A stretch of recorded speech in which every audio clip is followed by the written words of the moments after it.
વિચરતા સમુદાય સમર્થન મંચ અને ડૉક્ટર કે.આર. શ્રોફ ફાઉન્ડેશન સંચાલિત શાંતિ નિવાસ હોસ્ટેલના ઉદ્ઘાટન અને વલ્લભ વિદ્યા વિહાર શાળાના ભૂમિપૂજન કાર્યક્રમમાં આપણી સૌની સાથે મંચ ઉપર ઉપસ્થિત ગુજરાત પ્રદેશના ભારતીય જનતા પાર્ટીના પ્રમુખ શ્રી જગદીશભાઈ વિશ્વકર્મા, મારા સાથી ધારાસભ્ય શ્રી લક્ષ્મણજી ઠાકોર, ભારતીય જનતા પાર્ટી બક્ષી પંચ મોરચાના પૂર્વ પ્રમુખ શ્રી ભગવાનદાસ પંચાલ, વિચરતી સમુદાય સમર્થન મંચના ફાઉન્ડર સુશ્રી મિત્તલબેન પટેલ, સ્કૂલ બિલ્ડિંગના દાતા શ્રી રોનકભાઈ નાયક, ડૉક્ટર કે.આર. શ્રોફ ફાઉન્ડેશનના પ્રમુખ શ્રી ઉદયભાઈ દેસાઈ, સંસ્થાના દાતા શ્રી રોહિત ગડા,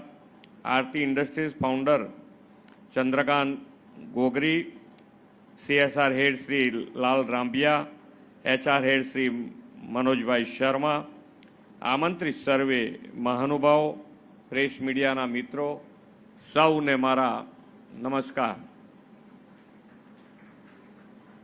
આમ કોક દિવસ આવું થાય તો આપણને ગમે,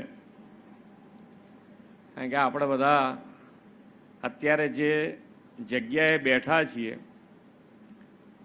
ખાલી પંખો બંધ કરી દઈએ તો ઉપર છત છે, નીચે ફ્લોર પણ છે અને આજુબાજુ બધું હરિયાળું ને થોડું ચોખ્ખું વાતાવરણ છે, તોય આપણને એમ થાય કે પ્રોગ્રામ જલ્દી પતે તો સારું. યાર બહુ ગરમી લાગે છે, બફારો થઈ ગયો છે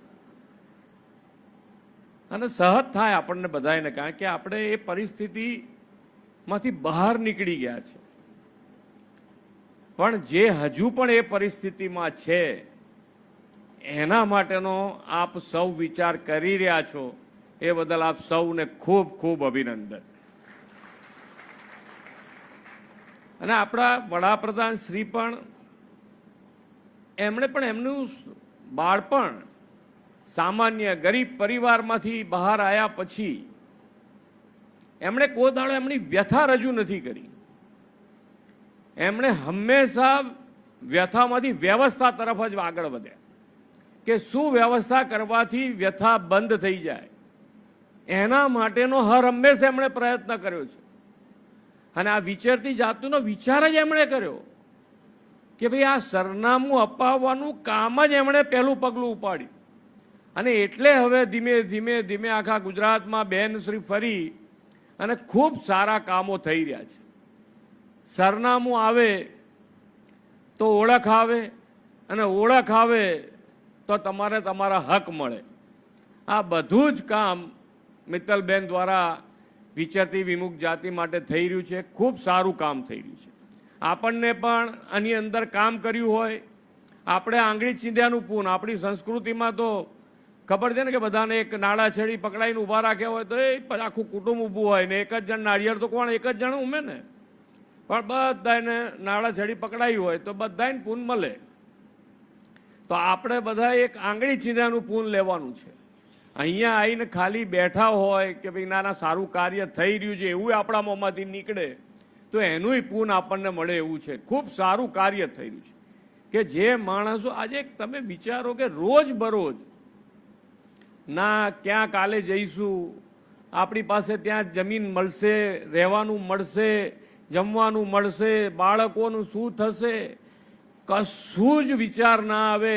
અને એ જ્ઞાતિ ફરતી હોય અને એને જો આ રહેવાથી માંડીને, ભણવાથી માંડીને, જમવાથી માંડીને બધી જ વ્યવસ્થા જો કોઈ પૂરી પાડે તો એ કેટલું મોટું પુણ્યનું કામ. આપણને પણ આપણા જીવનમાં ઘણા કામો કરતા હોઈએ, કેટલાય કામો કરીએ, પણ એની અંદર આપણને આત્માને સંતોષ થાય એવું કામ જો ક્યાંય કરવાનું આવે તો આપણને લાગે કે અહીંયા આવ્યા પછી એવું લાગે કે આપણે આ કામમાં સહભાગી થયા છો, તો આપણને આત્માને સંતોષ થાય કે ના આવું કામ આપણે કરવું છે.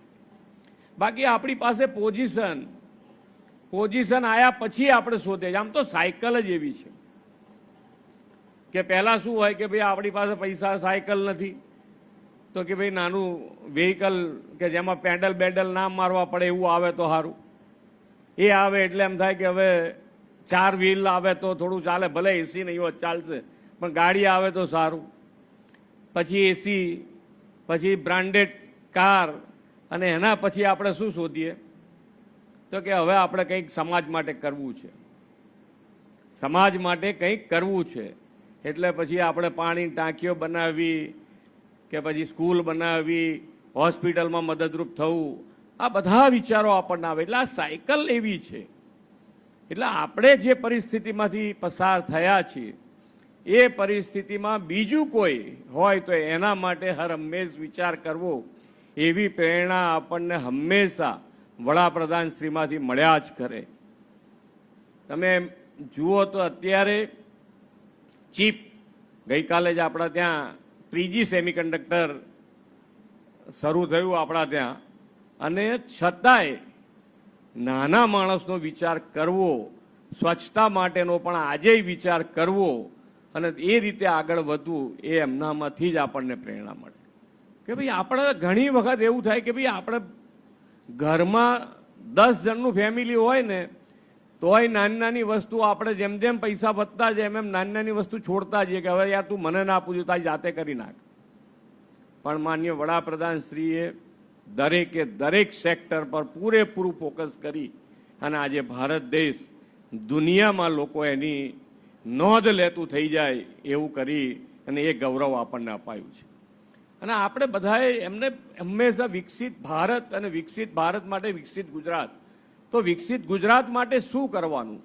તો કે ભાઈ એકલો એક શહેર કે 2 શહેર કે 10 શહેર બહાર આવી જશે તો નહીં ચાલે. મુખ્ય પ્રવાહમાં નાનામાં નાનો માણસ, છેવાડાનો માણસ પણ મુખ્ય પ્રવાહમાં આવશે તો જ આપણે વિકસિત ગુજરાત તરફ આગળ વધી શકીશું ને વિકસિત ગુજરાતથી વિકસિત ભારત તરફ. તો એના માટે આપણે હર હંમેશ પ્રયત્ન કર્યા છે. મોદી સાહેબ હંમેશા કહે છે જેને કોઈ પૂછતું નહીં એને મોદી સાહેબે પૂજ્યા છે. અને તમે આ વિચરતી જાતિવાળા કોઈને બી મળશો તો કહેશે કે ના, મોદી સાહેબ અમારા માટે ભગવાન બરોબર છે.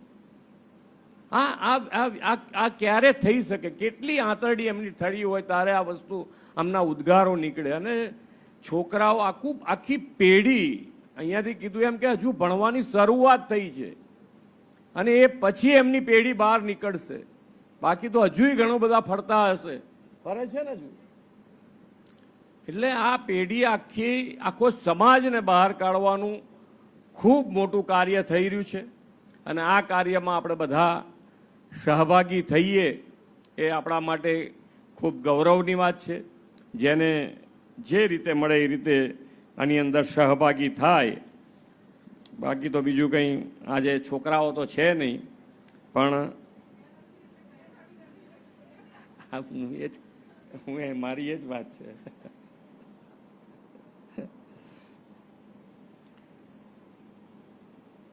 તો છોકરાઓ શિક્ષણ જ છે, દરેકે દરેક જણ માટે શિક્ષણ જરૂરી છે. ઘણી વખત આપણને એમ થાય કે મારે તો બિઝનેસ કરવો છે, બાપાનો બિઝનેસ છે ને, હવે બેસી જઈશું બાપાના બિઝનેસ. તોય ભણતર જરૂર છે. ખેતી કરતા હોય તો ખેતી માટે અત્યારે ભણતર જરૂરી છે. તમે કોઈ પણ ફિલ્ડમાં જાઓ પણ શિક્ષણ જરૂરી છે. ને એના ઉપર જ માન્ય વડાપ્રધાનશ્રીએ ફોકસ કર્યું છે કે ભાઈ તમે ભણશો તો જ આગળ આવશો. તમે તમારું કુટુંબ તો તારશો, તમારો સમાજે તારશો, તમારો પ્રદેશને બી તારશો, તમારા દેશને પણ આગળ લઈ જઈશો, ઉન્નત બનાવી શકશો. એના માટે આપણે સૌ સાથે મળી અને આગળ વધીએ એ જ અભ્યર્થના સાથે વિરમું છું. ભારત માતા કી જય. વંદે માતરમ. જય જય ગરવી ગુજરાત.